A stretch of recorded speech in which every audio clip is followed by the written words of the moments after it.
One welcome you all to the पढ़ रहे IIT jam classes. सो कैसे हो आप सब लोग?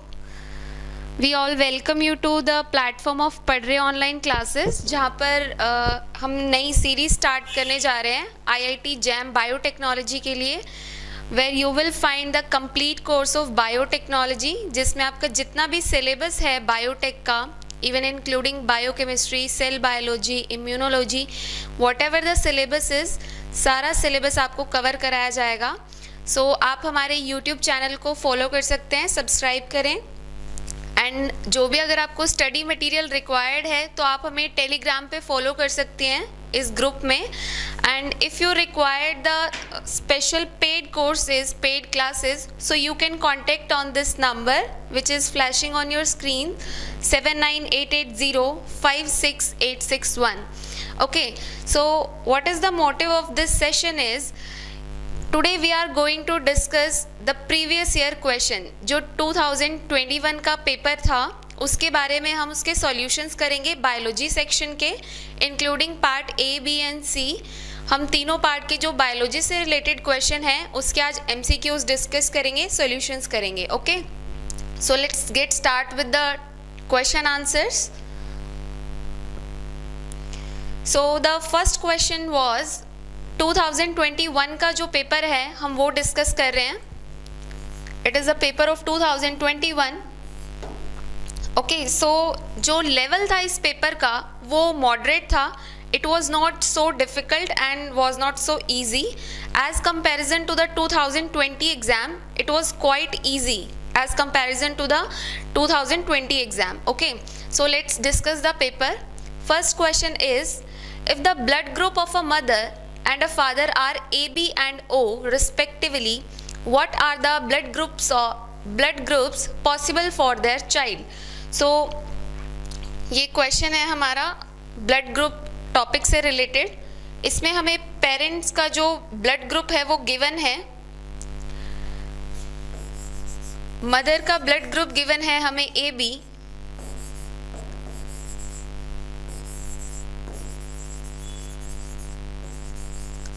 ओके, एंड फादर का ब्लड ग्रुप हमें गिवन है O।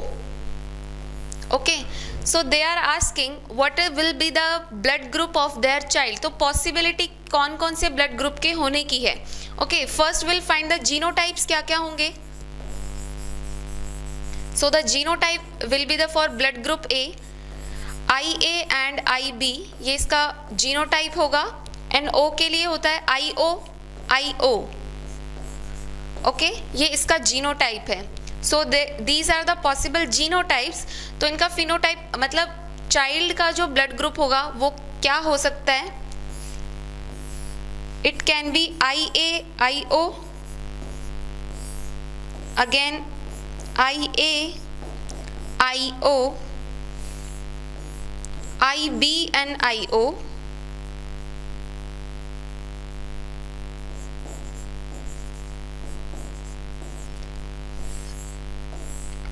IB and IO। Okay, so ये चार हमें ब्लड ग्रुप्स दिखाई दे रहे हैं। सो इनसे रिजल्ट क्या बनेगा हमारे ब्लड ग्रुप का। सो रिजल्ट विल बी, यहाँ से A ब्लड ग्रुप होगा, A ब्लड ग्रुप पॉसिबल है, यहाँ से A ब्लड ग्रुप पॉसिबल है, B and B। So the possible blood groups are A and B।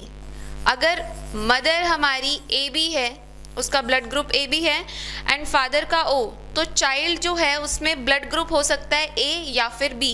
So the correct option is C, the blood group of their child will be इधर A और B।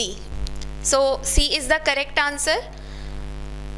Next question is, which one of the following features distinguish between gymnosperm and angiosperms? So the options are seed formation, vascular tissue, seed cover and gamete production. So seed formation दोनों तरीके के plants में होती है, gymnosperms and angiosperm।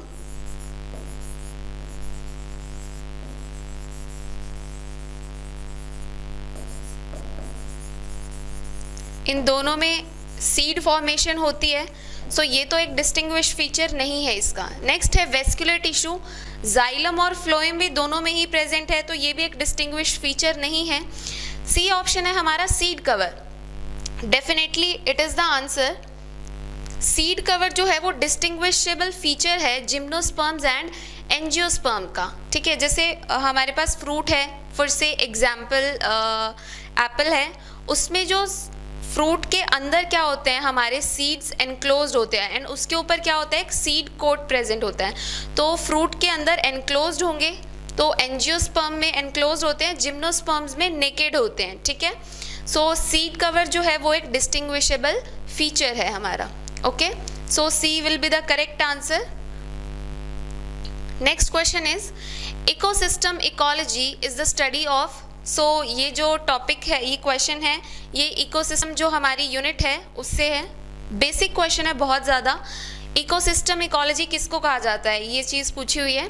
So options are an organism behaviour towards the environmental changes, no, उसको हम ecosystem ecology नहीं बोलते हैं।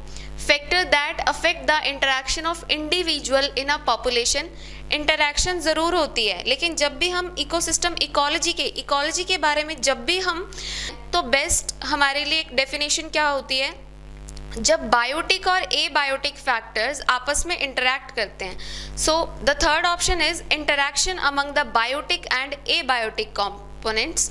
So it is the best fitted and suited the answer, interaction among biotic and abiotic components. Okay, so again इसका answer भी C होगा। Next question है bacterial strains that do not grow in absence of a special nutrient is called. Options है हमारे पास हिट्रोट्रॉफ्स, कीमोट्रॉफ्स, autotrophs and ऑक्सोट्रॉफ्स। सो ऐसे कौन से micro organism हैं जिनको एक स्पेसिफिक न्यूट्रिएंट चाहिए ग्रो करने के लिए। सो ऐसे ऑर्गेनिजम्स को हम बोलते हैं ऑक्सोट्रॉफ्स। क्या बोलते हैं हम, ऑक्सोट्रॉफ बोलते हैं। फॉर एग्जाम्पल कोई भी बैक्टीरिया है, let's say any bacteria, auxotroph bacteria है एंड उसके ग्रोथ के लिए क्या रिक्वायर्ड है, मीथियोनिन।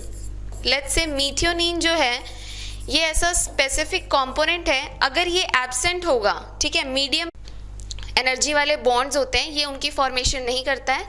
Ability to form epimers, no, it is also not the correct answer.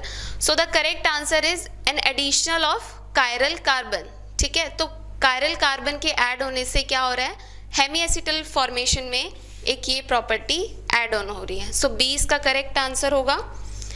Next question है what is the significance of isomerisation of glucose 6 phosphate to fructose 6 phosphate for the progression of glycolysis. देखो glycolysis क्या है, 10 step process है जिसमें हमें क्या मिलता है, लास्ट में पायरुवेट हमें एज अ प्रोडक्ट मिलता है। इसने हमें पूछा है कि सिग्निफिकेंस क्या है ग्लूकोज 6 फॉस्फेट का फ्रक्टोज 6 फॉस्फेट में कन्वर्ट होने का, क्या इसका सिग्निफिकेंस है। सो ये जो रिएक्शन है कौन सा एंजाइम कैरी आउट करता है, फॉस्फोग्लूकोआइसोमेरेज।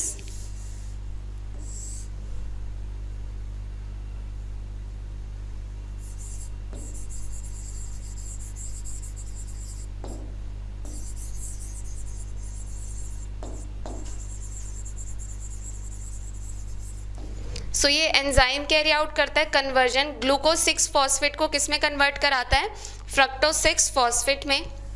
तो हमें ये कुछ ऑप्शंस दिए हैं, let's read them. As a functional group ketones are more reactive than aldehydes, ये बिल्कुल सही बात नहीं है।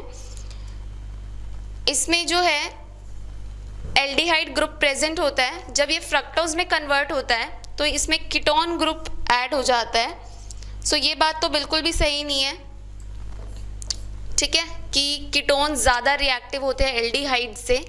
नेक्स्ट है cleavage of glucose 1,6 bisphosphate will not yield dihydroxy acetone phosphate and glyceraldehyde 3 phosphate. तो इसका इस कन्वर्जन से कोई लिंकेज नहीं है, okay, it is also not the correct answer. Next is the carbonyl group at the carbon 2 in fructose facilitates the cleavage of the bond between C3 and C4. Yes. And last option है हमारे पास phosphorylation of glucose 6-phosphate to glucose bis 1,6-bisphosphate is irreversible. ये बात बिल्कुल गलत है, reversible है. Similarly ये process भी क्या है, रिवर्सिबल प्रोसेस है हमारा. ओके, ये भी रिवर्सिबल प्रोसेस है. सो करेक्ट ऑप्शन एलिमिनेट करने के बाद भी ये बचता है. और इसका रीजन क्या है, जो फ्रक्टोज है हमारा,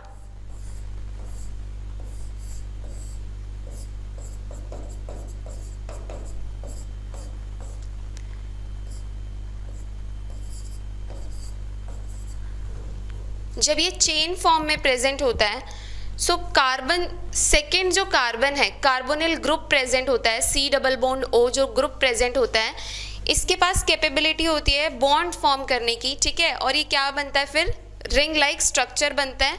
और ये क्लीवेज को फैसिलिटेट कर सकता है कौन कौन सी पोजीशन पे, C3 एंड C4 पोजीशन पे. तो ये एक सिग्निफिकेंस है ग्लूकोज 6-फॉस्फेट का कन्वर्जन होना किस में, फ्रक्टोज 6-फॉस्फेट में. So C will be the correct answer.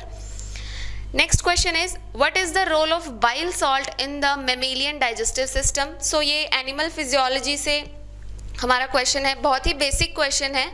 Bile salt के बारे में जो पूछा गया है, options are bile salt convert pepsinogen to pepsin and thus facilitate the protein digestion. ये बात तो बिल्कुल गलत है. फर्स्टली पेप्सिनोजन को पेप्सिन में कन्वर्ट करने के लिए बाइल सॉल्ट्स रिक्वायर्ड नहीं होते, इसके लिए रिक्वायर्ड होता है HCl जो हमारा स्टमक रिलीज करता है. ठीक है, और प्रोटीन के डाइजेशन में होते हैं. बट ये बात गलत बोली है इन्होंने कि पेप्सिनोजन को पेप्सिन में कन्वर्ट कराता है बाइल सॉल्ट, तो ये फंक्शन नहीं है बाइल सॉल्ट का. Next is bile salt emulsify fat and thus aid in the fat digestion. ये बात बिल्कुल सही है कि फैट को एमल्सिफाई करता है. ठीक है, एमल्सिफिकेशन का प्रोसेस होता है.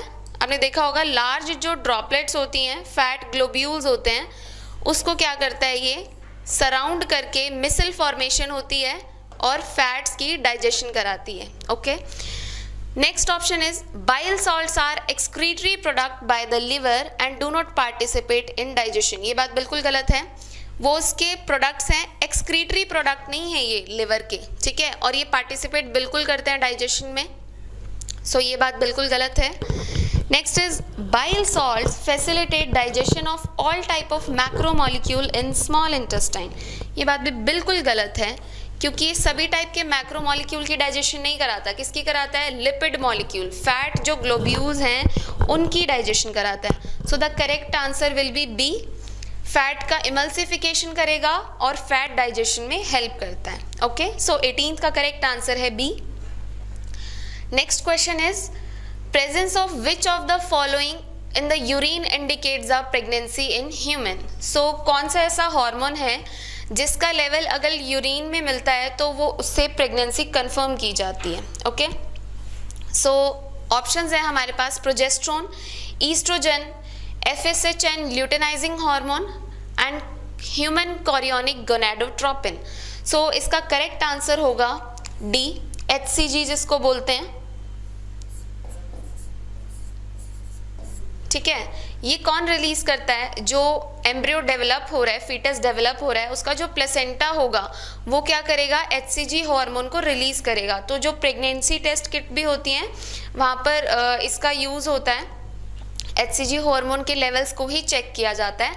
सो अगर यूरिन में HCG का लेवल इंक्रीज है, मतलब उसके ट्रेसेस हैं, सो उससे कंफर्म किया जाता है whether the lady is pregnant और नॉट. सो प्रेगनेंसी कंफर्मेशन के लिए कौन सा हार्मोन नेसेसरी है, human chorionic gonadotropin. So D is the correct answer. Next question is which one of the following processes emerge earliest during the course of evolution. So evolution में इनमें से कौन सा ऐसा प्रोसेस है जो सबसे पहले आया है, इम्यूनोलॉजी से ही ये क्वेश्चन भी. So the options are antigen presentation, antibody production, phagocytosis and thymic education. देखो सबसे पहले जो सेल्स हैं वो क्या करते हैं, बिल्कुल क्या होता है,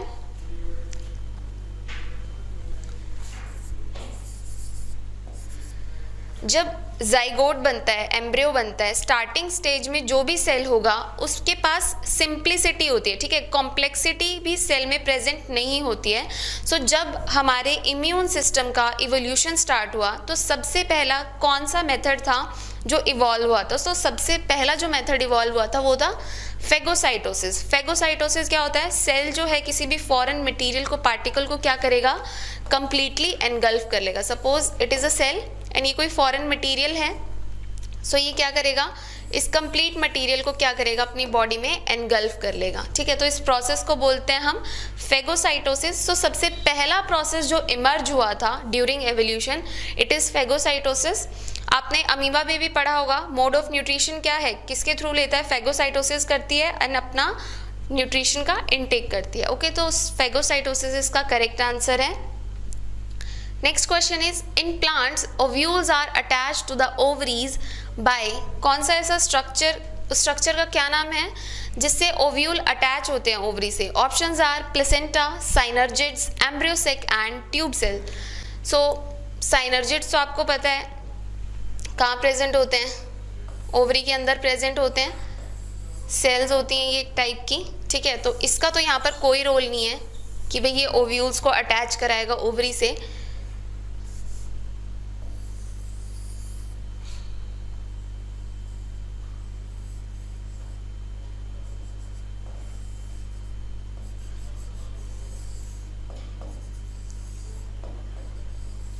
सपोज ये हमारे ओव्यूल्स हैं, ओवरी है ये। सो ये किस चीज से, by which means they are attach, तो जिस स्ट्रक्चर से ये अटैच होते हैं उसको क्या बोला जाता है? Placenta. So they are attached with the placenta. So A will be the correct answer, placenta इसका करेक्ट आंसर होगा। ओके, नेक्स्ट क्वेश्चन है, the lack of linear correlation between genome size and genome complexity among various species is known as, options are C value paradox, genetic diversity, G value paradox and central dogma। हमें ये बताना है कि ऐसा कौन सा method है जिसमें हमें कोई कोरिलेशन नहीं मिलता बट क्या जेनेटिक कॉम्प्लेक्सिटी देखने को मिलती है वेरियस ऑर्गेनिज्म में। सो उसको हम क्या बोलते हैं? सी वैल्यू पैराडॉक्स। इसमें हम क्या करते हैं कि कितनी कॉम्प्लेक्सिटी है, ठीक है, उसके जीनोटाइप को स्टडी करके, ठीक है, ये हम स्टडी करते हैं कि कौन सा ऑर्गेनिज्म के किसके जीनोटाइप में कितनी ज़्यादा कॉम्प्लेक्सिटी प्रेजेंट है, तो उसको हम क्या बोलते हैं? सी वैल्यू पैराडॉक्स बोलते हैं। So A will be the correct answer. Okay,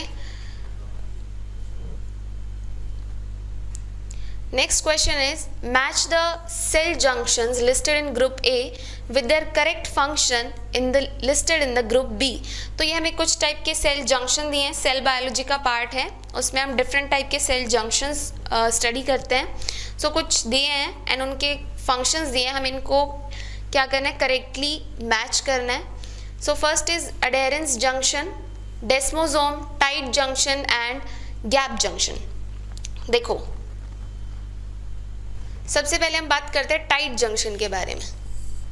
suppose these are two cells, ठीक है, इनके बीच में ट्रांसपोर्टेशन के लिए टाइटली जो भी जंक्शंस प्रेजेंट होंगे, ठीक है, उसको हम क्या बोलते हैं? टाइट जंक्शन, ठीक है। नेबरिंग सेल्स में प्रेजेंट होता है, ये नहीं एक सेल इधर है और एक दूसरा थोड़ा विसिनिटी पे है, उनमें कनेक्शन प्रोवाइड करेंगे tight junction, no. Tight junctions हमेशा प्रेजेंट होंगे नेबरिंग सेल्स में। ओके, सो इसका तो correct answer, this is the neighbouring cell. Next is gap junction.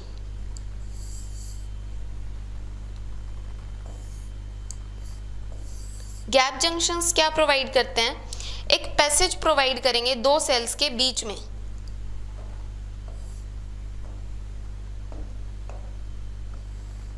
Like this, ठीक है, जिसके बीच में क्या हो सके? एक्सचेंज हो सके, किसी भी चीज का डिफ्यूजन हो सके।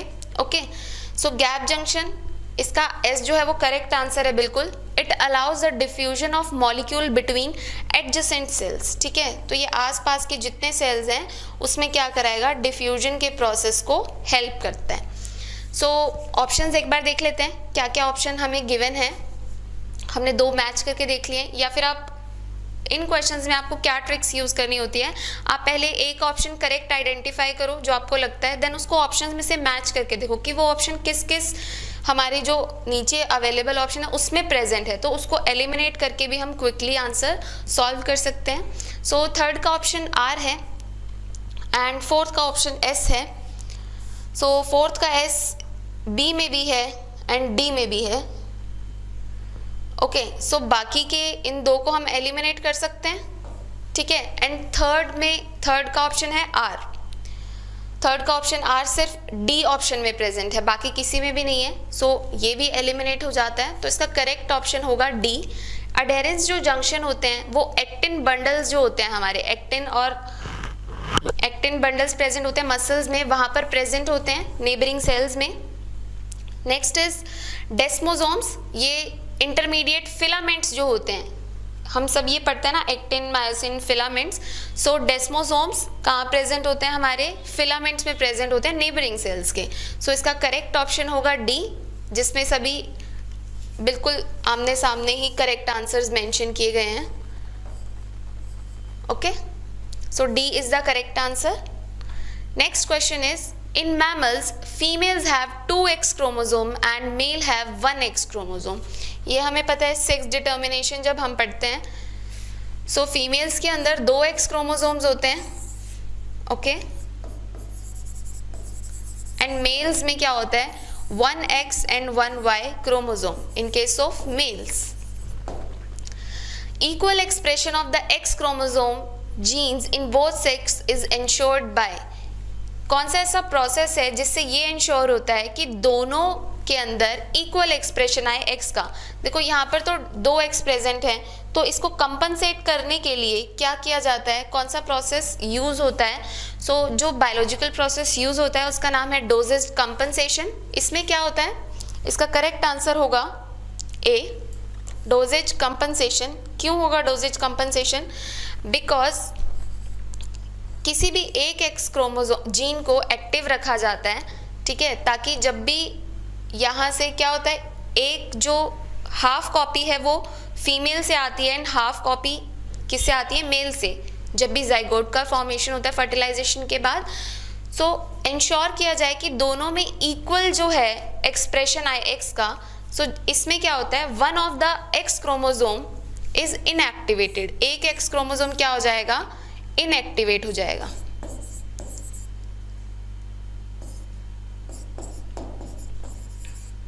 कैसे, हेट्रोक्रोमैटिन फॉर्मेशन हो जाएगी, ठीक है। हेट्रोक्रोमैटिन क्या होता है, कंडेंस पैक हो जाएगा, और हेट्रोक्रोमैटिन ऐसा स्ट्रक्चर है जो कि यूजुअली एक्टिवली पार्टिसिपेट नहीं करता है, ठीक है, अपनी किस फॉर्म में चला जाता है, स्लीपिंग फॉर्म में चला जाता है, एक्टिव नहीं रहता। तो हेट्रोक्रोमैटिन फॉर्म क्या होती है, इनएक्टिव होती है। तो एक एक्स को इनएक्टिव कर दिया जाता है, कौन से प्रोसेस से, हेट्रोक्रोमैटिन में कन्वर्ट हो जाता है,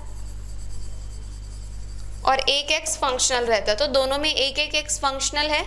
इसी तरीके से क्या किया जाता है, इक्वल एक्सप्रेशन किया जाता है एक्स क्रोमोसोम का दोनों सेक्सेस में, in case of males and in case of females. Next question is the difference between mitosis and meiosis is. So ये जो क्वेश्चन है meiosis mitosis, again cell biology से ये हमारा, ठीक है, क्वेश्चन। ऑप्शंस दिए हैं हमें, sister chromatid separate in mitosis where as homologous chromosome separate in meiosis. ये तो हमने पढ़ा है,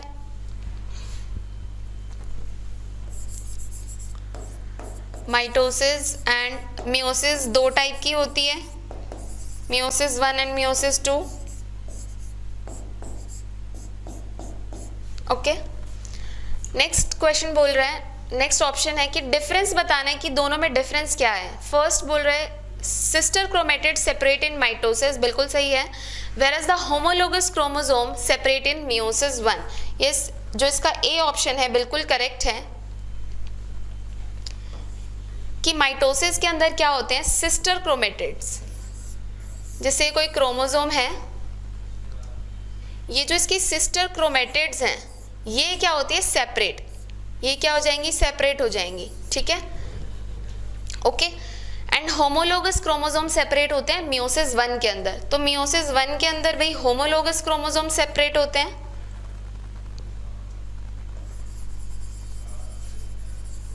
होमोलोगस क्रोमोसोम सेपरेट्स, और मियोसिस 2 के अंदर क्या होती हैं, सिस्टर क्रोमेटिड सेपरेट होती हैं। ओके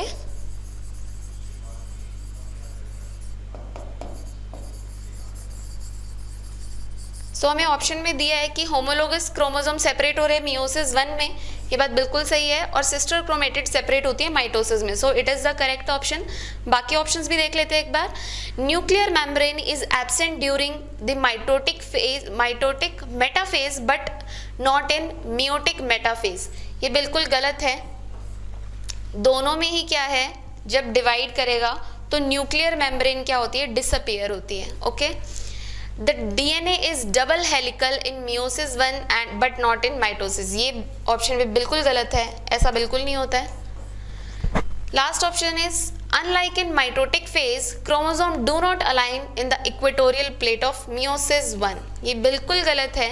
मेटाफेज चाहे माइटोसिस का हो या मियोसिस 1, 2 किसी का भी हो, इक्वेटोरियल प्लेट पे हमेशा अलाइनमेंट होगी क्रोमोसोम्स की। ठीक है सो इसका करेक्ट आंसर है, डिफरेंस क्या है दोनों में, फर्स्ट ऑप्शन है करेक्ट ऑप्शन इसका। ठीक है सो ये हमारे पार्ट ए से क्वेश्चन थे, जिसमें फर्स्ट 10 क्वेश्चन जो होते हैं वो 10 मार्क्स के होते हैं, एंड नेक्स्ट जो 20 क्वेश्चन है वो 2 मार्क्स के होते हैं हमारे। ये क्वेश्चन है हमारा नेक्स्ट MSQ से, मल्टीपल सेलेक्ट क्वेश्चन से है। So first question is cyclic AMP, जिसको हम CAMP लिखते हैं, it act as a secondary messenger for which of the following primary signaling molecules। so ये सेल सिग्नलिंग से है, ये हमारा top question.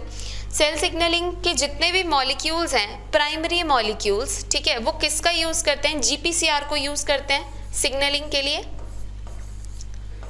G protein coupled receptor, इसको यूज करते हैं। तो हमें इसमें से बताना है कि सेकेंडरी मैसेंजर साइक्लिक AMP किसका है। तो सेकेंडरी मैसेंजर को कौन यूज करेगा, सरफेस जो भी रिसेप्टर्स होंगे, ठीक है, सरफेस रिसेप्टर्स होंगे जिस भी हार्मोन के लिए, वो क्या करते हैं, साइक्लिक AMP को as a secondary messenger use करते हैं। ठीक है, साइक्लिक AMP को सेकेंडरी मैसेंजर की तरह यूज करेंगे। ओके सो इसमें एग्जाम्पल दिया हमें retinoic acid, prostaglandins, cortisol and epinephrine. देखो रेटिनोइक एसिड है, इसके जो रिसेप्टर्स हैं वो हमारे साइटोसोल में ही प्रेजेंट होते हैं, तो इसको सेकेंडरी मैसेंजर की कोई रिक्वायरमेंट नहीं होती। ओके प्रोस्टाग्लैंडिन्स है, इसके रिसेप्टर्स सरफेस पे प्रेजेंट है, तो इसको क्या है, साइक्लिक AMP इसका सेकेंडरी मैसेंजर की तरह एक्ट करता है। Next is cortisol, again cortisol के जो रिसेप्टर है वो साइटोप्लाज्म में ही प्रेजेंट है, तो इसको भी सेकेंडरी मैसेंजर साइक्लिक AMP की कोई ज़रूरत नहीं पड़ती है। Okay next is epinephrine, epinephrine को भी क्या है, CAMP की रिक्वायरमेंट होती है। सो CAMP सेकेंडरी मैसेंजर किस किस के लिए एक्ट करता है, प्रोस्टाग्लैंडिन्स एंड एपिनेफ्रिन, तो इसका करेक्ट ऑप्शन होगा B एंड D। ओके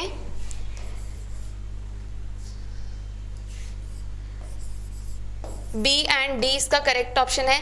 ये जो क्वेश्चन है ये मल्टीपल सेलेक्ट क्वेश्चन जो हमारा सेक्शन B है उससे है, जिसमें हमें मल्टीपल ऑप्शंस जो करेक्ट हैं उनको सेलेक्ट करना है, एक को नहीं, एक से ज़्यादा इसमें करेक्ट ऑप्शंस होंगे। ओके नेक्स्ट क्वेश्चन है which of the following is or are true about the electron carrier ubiquinone, जिसको हम कोएंजाइम Q भी बोलते हैं। ठीक है, ये हम पढ़ते हैं ऑक्सीडेटिव फॉस्फोराइलेशन में, जो जिसको आप इलेक्ट्रॉन ट्रांसपोर्ट चेन भी बोलते हैं, जो कि कहाँ होती है, जो हमारा माइटोकॉन्ड्रिया है उसके इनर मेम्ब्रेन पे ये कुछ हमारे कॉम्प्लेक्सेस प्रेजेंट होते हैं, 1 2 3 4 कॉम्प्लेक्सेस प्रेजेंट होते हैं, जिसमें क्या होता है, इलेक्ट्रॉन क्या करता है, एक कॉम्प्लेक्स से दूसरे कॉम्प्लेक्स की तरफ मूव करता है, एंड अल्टीमेटली प्रोडक्शन किसका होता है, वाटर का प्रोडक्शन होता है। ओके स्टार्ट होता है हमारा कॉम्प्लेक्स 1 से, ये माइटोकॉन्ड्रियल मैट्रिक्स है इसके साथ में नीचे की तरफ, ये जो आपको लेयर दिखाई दे रही है ये है इनर माइटोकॉन्ड्रियल मेम्ब्रेन,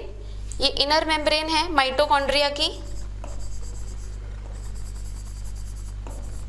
एंड ये है इंट्रा मेम्ब्रेन स्पेस। ओके, ये मेम्ब्रेन स्पेस है, इंटर मेम्ब्रेन स्पेस, सॉरी।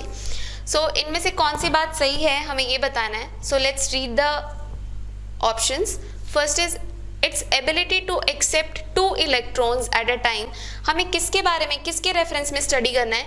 यूबिक्विनोन, ठीक है, जो है हमारा, ये यहाँ पे मैंने शो किया वाइट कलर से, यूबिक्विनोन के बारे में हमें रेफरेंस में करना है।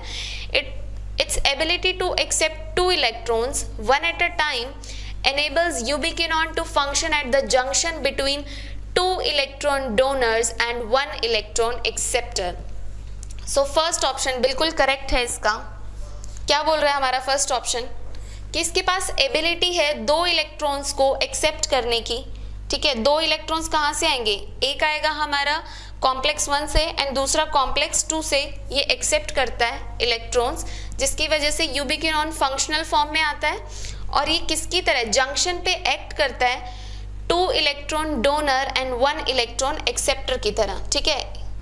एक इलेक्ट्रॉन को डोनेट करेगा और 2 इलेक्ट्रॉन्स को क्या कर सकता है? एक्सेप्ट कर सकता है, ठीक है। सो ये है हमारा यूबिक्विनोन के बारे में। फर्स्ट जो है ये बिल्कुल सही है, that it will act junction between 2 electron donor. ये 2 इलेक्ट्रॉन डोनर के बीच में जंक्शन की तरह एक्ट करता है एंड 1 इलेक्ट्रॉन एक्सेप्टर, और ये इलेक्ट्रॉन एक्सेप्टर है, इन सब के बीच में ये अकेला क्या है? एक जंक्शन है। Next is being small and hydrophobic, यूबिक्विनोन readily shuttles between protein based electron transfer complexes with in the membrane. Second option भी बिल्कुल करेक्ट है। जो यूबिक्विनोन है ये हमारा क्या है? हाइड्रोफोबिक, इसीलिए जो ये मेम्ब्रेन के अंदर प्रेजेंट है। अगर ये हाइड्रोफिलिक होता तो यहाँ पर इसका प्रेजेंस पॉसिबल नहीं था, ठीक है। तो हाइड्रोफोबिक होने की वजह से क्या है? यूबिक्विनोन रेडिली क्या कर सकता है? इस मेम्ब्रेन में क्या कर सकता है? मूवमेंट शो कर सकता है, ओके, शटल कर सकता है। सो बी ऑप्शन भी इसका करेक्ट है। Next is it is hydrophilic nature. Its hydrophilic nature and high affinity for protons enable ubiquinone to transport protons. सबसे पहली बात यहाँ पर वर्ड यूज हो रहा है हाइड्रोफिलिक। सो जो हमारा यूबिक्विनोन है ये क्या है? हाइड्रोफोबिक है, हाइड्रोफिलिक नहीं है। सो ये ऑप्शन तो गलत है, ये करेक्ट ऑप्शन नहीं है। Next is its ability to interact with the heme C of the cytochrome enable electron transport in the mitochondrial membrane. ये हेम सी के साथ साइटोक्रोम में इंटरैक्ट करता है, बट डायरेक्ट इसका इंटरैक्शन नहीं है। कैसे? यहाँ से इलेक्ट्रॉन जाएगा कॉम्प्लेक्स 3 के पास, उसके बाद ये इसके हीम सेंटर ए और बी सेंटर्स होते हैं, उसके बाद ये इसके सी सेंटर से क्या करता है? इंटरैक्ट करता है, बट डायरेक्टली इसका इंटरैक्शन नहीं है। सो इस ऑप्शन को भी हम कंसिडर नहीं करते हैं। सो इसका करेक्ट ऑप्शन क्या होगा? A and B are the correct options, okay. Next question है which of the following is or are common to both prokaryotic and eukaryotic gene expression. तो प्रोकैरियोटिक और यूकैरियोटिक जीन एक्सप्रेशन के reference में बताना है हमें coupled transcription and translation. So जो हमारा ए ऑप्शन है coupled transcription and translation, so ये प्रोसेस सिर्फ और सिर्फ यूकैरियोटिक जीन एक्सप्रेशन में होती है, ये प्रोसेस प्रोकैरियोटिक जीन एक्सप्रेशन में नहीं होती है। तो ये कोई कॉमन चीज नहीं है दोनों के बीच में, ओके। सो ए ऑप्शन नहीं हो सकता हमारा, ये ऑप्शन गलत है। Next is post translational modification. So ये ऑप्शन भी नहीं हो सकता, क्यों? क्योंकि पोस्ट ट्रांसलेशन जो मॉडिफिकेशन है वो यूकैरियोटिक जीन एक्सप्रेशन में होती है, प्रोकैरियोट्स में नहीं होती है, ओके। नेक्स्ट है हमारा जेनेटिक कोड। ये बात बिल्कुल सही है, हम पढ़ते हैं जेनेटिक कोड्स क्या है? यूनिवर्सल है। मीथियोनिन जैसे AUG है वो प्रोकैरियोट्स के लिए भी मीथियोनिन AUG ही रहेगा, और UGG है तो डिफरेंट टाइप के जो भी हमारे अमीनो एसिड के लिए कोडोन्स हैं वो सेम रहेंगे, चाहे वो प्रोकैरियोट्स है या फिर यूकैरियोट्स है। तो जेनेटिक कोड्स इन दोनों में कॉमन रहते हैं। Next is the presence of sequence TATA in the promoter. So ये बात भी बिल्कुल सही है, प्रमोटर रीजन जो है इसमें टाटा सीक्वेंस प्रेजेंट होती है, ठीक है। तो ये प्रोकैरियोट्स में भी होती है और यूकैरियोट्स में प्रेजेंट होती है। So C and D are the correct option, ठीक है। ये दोनों क्या करते हैं? प्रोकैरियोट्स और यूकैरियोट जीन एक्सप्रेशन में कॉमन चीजें, जेनेटिक कोड और presence of the sequence. TATA sequence हम पढ़ते हैं तो टाटा सीक्वेंस भी दोनों में in the promoter region present होती है। ओके, नेक्स्ट क्वेश्चन है हमारा, which of the following molecular genetic technique is or are use in the forensic science. Forensic science में हमें बताना है कौन सी जो मेथड है वो यूज होती है मॉलिक्यूलर जेनेटिक टेक्निक। फर्स्ट है को इम्यूनोप्रेसिपिटेशन, सो इसका कोई यूज़ नहीं है। ये किस लिए हम स्टडी करते हैं, यूजुअली प्रोटीन प्रोटीन इंटरेक्शंस को स्टडी करने के लिए यूज़ करते हैं। नेक्स्ट इज डीएनए फिंगरप्रिंटिंग, सो ये तो हम आप लोगों ने देखा होगा, मूवीज़ वगैरह में भी देखते हैं, क्राइम सीन्स होते हैं, वहाँ पे फिंगरप्रिंट्स लिए जाते हैं, देन उनकी स्टडी की जाती है। सो डीएनए फिंगरप्रिंटिंग एक टेक्निक है जो कि फोरेंसिक साइंस में बहुत ज़्यादा यूज़ की जाती है। नेक्स्ट वन इज RFLP, ये RFLP है, रिस्ट्रिक्शन फ्रेगमेंट लेंथ पॉलीमॉर्फिज्म। इसको भी फोरेंसिक साइंस में बहुत वाइडली यूज़ किया जाता है, ठीक है, फ्रेगमेंट्स पॉलीमॉर्फिज्म को स्टडी करने के लिए। Okay, next is electrophoretic mobility shift assay, इसका फोरेंसिक साइंस में कोई यूज़ नहीं है, चार्ज के बेसिस पे किसी चीज़ का सेपरेशन करना, इसका कोई यूज़ नहीं है। सो जो दो टेक्निक मॉलिक्यूलर बायोलॉजी की बहुत ज़्यादा यूज़ की जाती है फोरेंसिक साइंस में, वो है डीएनए फिंगरप्रिंटिंग एंड RFLP, ठीक है। जब तक डीएनए फिंगरप्रिंटिंग डेवलप नहीं हुई थी उससे पहले जो है RFLP वाइडली यूज़ की जाती थी, अभी बहुत कम यूज़ है इसका, डीएनए फिंगरप्रिंटिंग का ज़्यादा यूज़ होता है। Next question is, which of the following is are involved in the initiation of DNA replication? ये बताने की DNA replication में कौन सी चीज required है। Okay, so first is the rho A factor. so rho A factor नहीं हो सकता क्योंकि rho A factor initiation के लिए नहीं, termination में यूज होता है, ठीक है, rho A factor नहीं हो सकता। Next is ORI-C, yes ORI-C use होता है, हमारे पास एक सीक्वेंस प्रेजेंट होती है ORI, जहाँ से जो इनिशिएशन रेप्लिकेशन है DNA की जहाँ से स्टार्ट होती है, ठीक है। तो ORI-C जो है सीक्वेंस DNA में प्रेजेंट होगी, जहाँ जो कि क्या हेल्प करती है, DNA के रेप्लिकेशन के इनिशिएशन में हेल्प करती है। नेक्स्ट इज सिग्मा फैक्टर, तो सिग्मा फैक्टर जो है रेप्लिकेशन में इन्वॉल्व नहीं होता, ये ट्रांसक्रिप्शन में इन्वॉल्व होता है। So sigma factor is also not the correct option. D option है DNA-A, यस DNA-A जो है ये बाइंडिंग, जब DNA-A की 13 एंड 9 यूनिट प्रेजेंट होती है यहाँ पर सीक्वेंस में, सो 9 जो यूनिट है उससे DNA-A बाइंड करता है और DNA रेप्लिकेशन स्टार्ट होती है। सो कौन कौन से प्रोसेसेस जो है इन्वॉल्व है DNA रेप्लिकेशन में, सो ORI-C एंड DNA-A, इन दोनों, ये दोनों क्या हैं, रिक्वायर्ड हैं DNA रेप्लिकेशन को स्टार्ट करने के लिए। सो B एंड D इसका करेक्ट आंसर है। नेक्स्ट क्वेश्चन है, which of the following pairs is are analogous structure. So evolution में हम पढ़ते हैं usually homologous and analogous structures.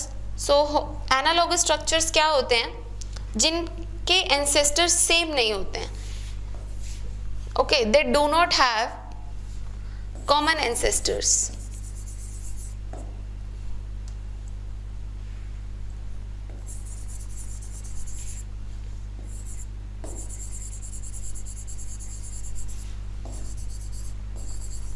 Okay, analogous structures के बारे में बात हो रही है, इनके कॉमन एंसेस्ट्री ये शो नहीं करते हैं। सो यहाँ कुछ एग्जाम्पल है जिसमें हमें बताना है कि जो एनालॉगस स्ट्रक्चर को रिप्रेजेंट कर रहे हैं।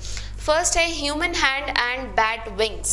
सो फर्स्ट ही ऑप्शन हमारा इनकरेक्ट है, human hand and bat wing. इसके अंदर जो बोन्स हैं वो सिमिलर स्ट्रक्चर शो कर रही हैं, लेकिन उनका फंक्शन डिफरेंट है। ये जो है ये ऑप्शन है, एग्जाम्पल है हमारा homologous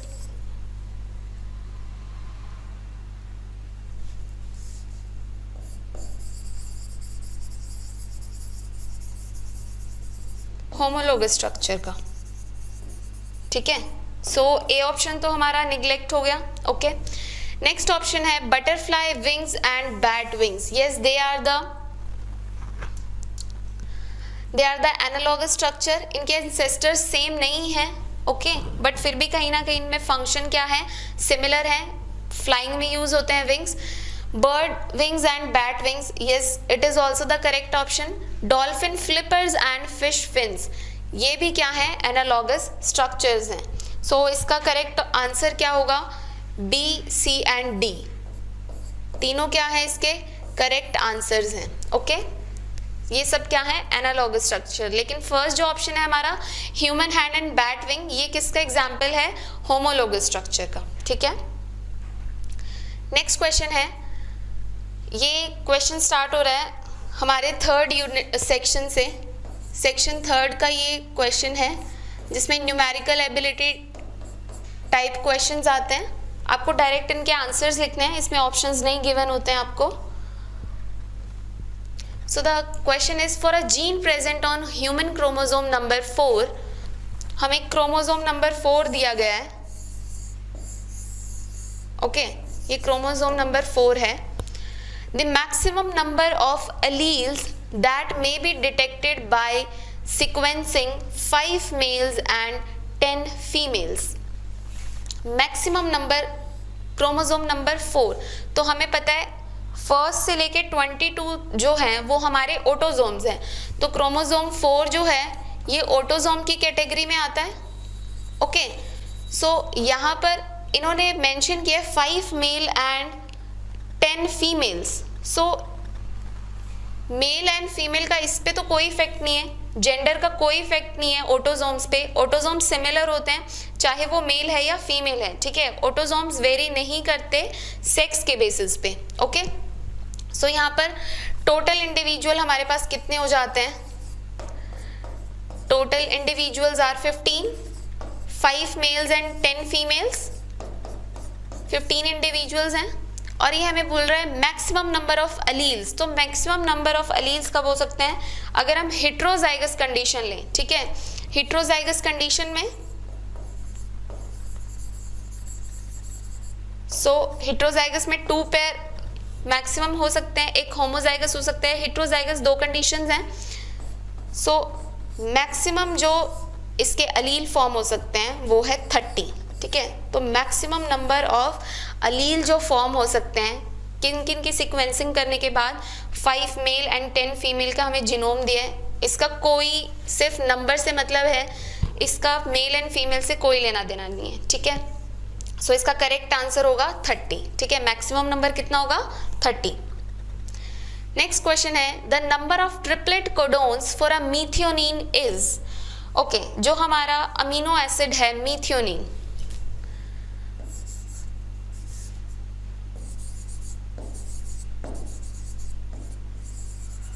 मीथियोनिन is coded by the codon triplet AUG. ठीक है, यही एक ऐसा कोडोन है जो क्या कर रहा है, मीथियोनिन को कोड कर रहा है. तो हमें पूछा कितने नंबर ऑफ ट्रिपलेट मीथियोनिन को कोड करते हैं, तो सिर्फ एक है, एक कोडोन है जो मीथियोनिन को कोड करता है. तो इसका आंसर हो जाएगा 1. Only 1 codon triplet codon is there which code for the methionine. Okay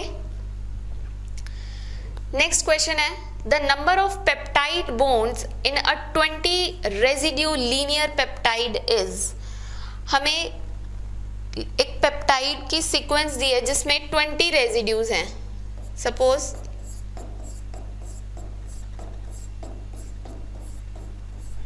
and so on and 20th तक है. ठीक है, सो एक बॉन्ड फॉर्म करने के लिए हमें 2 एंटिटीज की रिक्वायरमेंट है. ठीक है, 2 कोई भी मॉलिक्यूल हैं उनके बीच में ही बॉन्ड फॉर्म हो सकता है. सिर्फ एक सिंगल मॉलिक्यूल के साथ तो कोई बॉन्ड फॉर्मेशन नहीं हो सकती, 2 नंबर होने चाहिए एटलीस्ट. ये हमें पूछ रहा है, मेंशन क्या है, लीनियर पेप्टाइड है, ब्रांच नहीं है, सिर्फ लीनियर पेप्टाइड है जिसमें 20 रेजिड्यू लगे हैं. कितने पेप्टाइड बॉन्ड फॉर्म कर सकता है, तो 2. अगर 1-2 के बीच में, किसी भी 2 रेजिड्यूज के बीच में एक हमारे पास बॉन्ड फॉर्म हो रहा है तो 20 के बीच में कितने फॉर्म होंगे, तो ये सिंपल सा है, 19 बॉन्ड्स फॉर्म होंगे.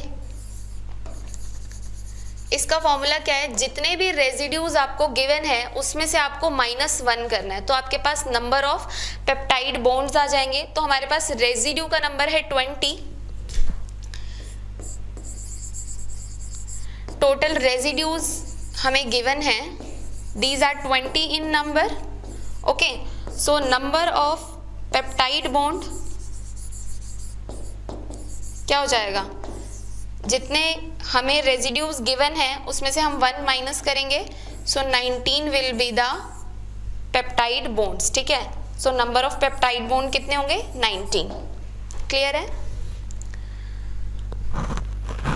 ये इसका आंसर है। Next question is the maximum number of genotype possible for the gamete formed from a diploid cell of the genotype. हमें जीनोटाइप गिवन है AA, BB, C and DD। ये हमें एक जीनोटाइप गिवन है और हमसे एक क्वेश्चन पूछा गया कि मैक्सिमम कितने नंबर के इसके जीनोटाइप पॉसिबल हैं। तो इस क्वेश्चन को हम किस तरीके से करते हैं, इस केस में हम क्या काउंट करेंगे कि कितनी हेटेरोजाइगस कंडीशन है, ठीक है। जितनी हेटेरोजाइगस कंडीशन है उसको 2, इसका फॉर्मूला है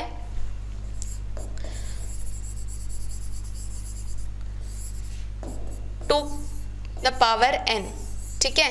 n क्या है यहाँ पर, number of heterozygous conditions, okay, कि कितनी हेटेरोजाइगस कंडीशंस प्रेजेंट है। सो इस केस में कितनी हेटेरोजाइगस कंडीशन प्रेजेंट है, हेटेरोजाइगस कंडीशन एक यहाँ पर है, C में प्रेजेंट है एंड D में। सो कितनी जगह पे प्रेजेंट है, 3। So will do the 2 to the power n, formula है हमारा 2 द पावर 3। तो कितने पॉसिबल जीनोटाइप्स है हमारे पास, 8। सो टोटल कितने मैक्सिमम नंबर ऑफ जीनोटाइप ये हमें दे सकता है, that is 8। Okay, so maximum genotype कितने आ सकते हैं हमारे पास, 8। इसका आंसर होगा 8। Okay, next question is the number of polypeptide chain in a core of nucleosome. देखो, ये न्यूक्लियोसोम होता है स्ट्रक्चर जिसके अराउंड डीएनए क्या करता है, रैप करता है। इसके अंदर कितनी पॉलीपेप्टाइड चेन्स होती हैं, हमें ये पूछा गया है। तो यूजुअली इसमें 4 टाइप की होती है, H2A, H2B,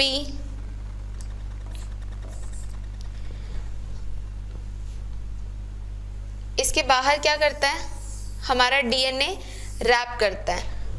ओके, सो ये यूजुअली 4 टाइप्स की होती हैं और हर एक जो टाइप है वो 2 नंबर में होती है, ठीक है। उनका नंबर कितना होता है, they are 2 in number.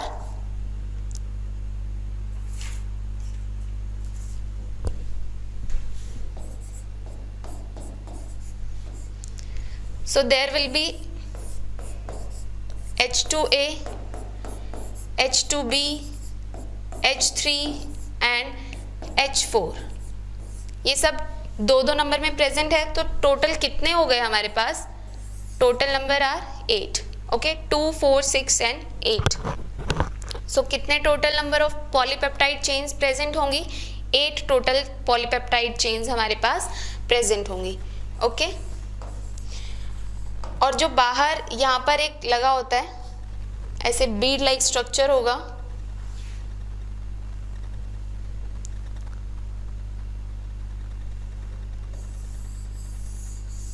Okay, जिसको हम क्या बोलते हैं, H1 होता है, जिसको हम और क्या बोलते हैं, लिंकर डीएनए। क्या बोला जाता है, it is linker DNA. Okay, so total 8 number of polypeptide chain present होंगी कोर में न्यूक्लियोसोम के। टाइप क्या है, H2A, H2B, H3 and H4। Next question is while performing PCR a student forgot to add one of the 2 primers. The number of molecules of single stranded DNA produced after 25 PCR cycles. Okay, so PCR करते time एक double stranded DNA लेते हैं हम,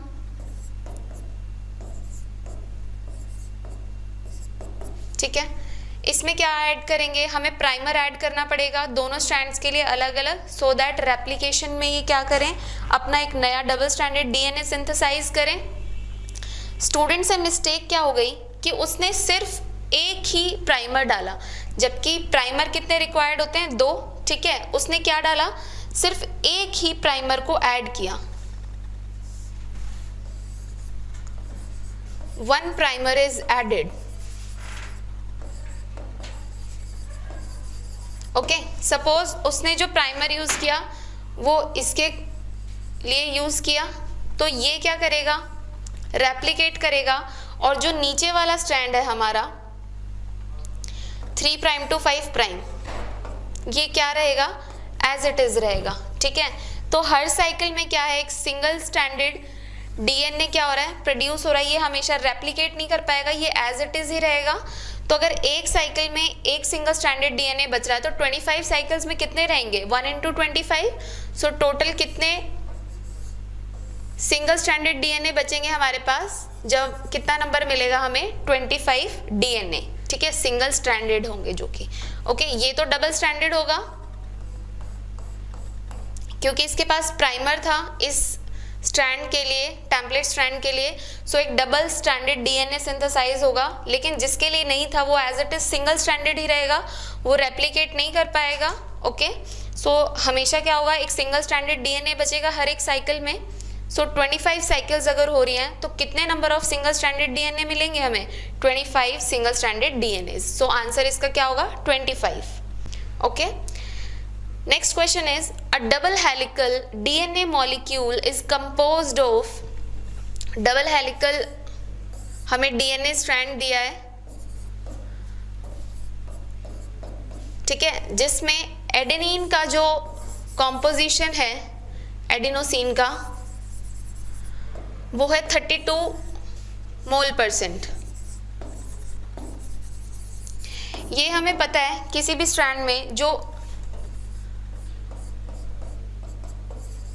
ये इसके equal होता है, जितना एडिनोसिन होगा उतना ही हमारा थाइमिन होगा, एंड जितना ग्वानिन कंटेंट होगा उसके सिमिलर हमारा साइटोसिन कंटेंट होगा।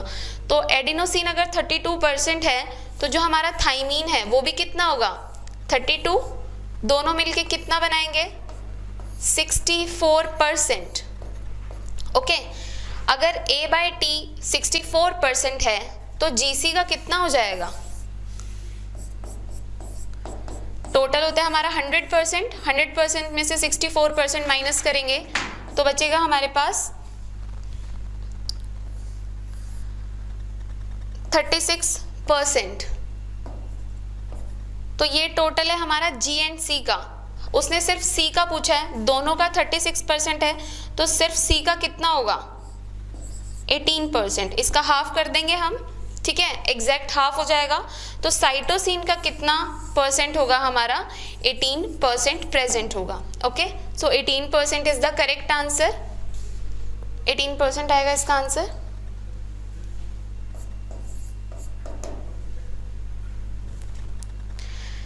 Next question is in a population at Hardy-Weinberg equilibrium, कोई पॉपुलेशन दी है जो कि हार्डी-विनबर्ग इक्विलिब्रियम में है।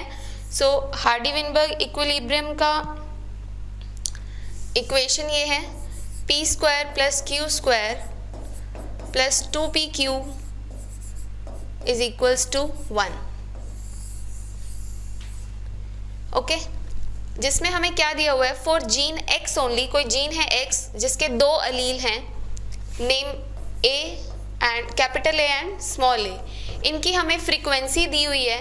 जो A अलील है उसकी फ्रीक्वेंसी है 0.2 and the frequency of small a is 0.8।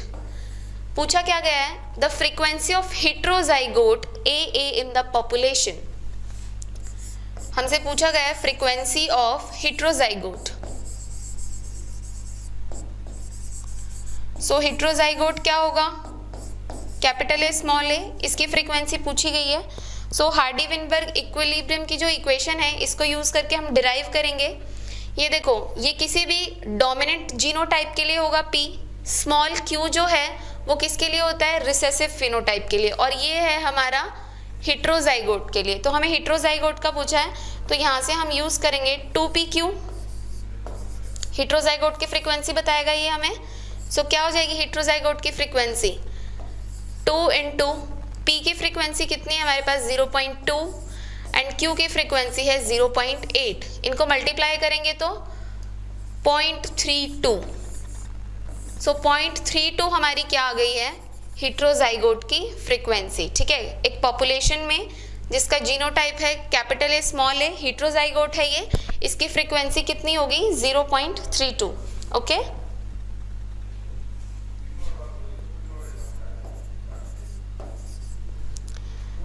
Clear है ये? So this was all about the biology section.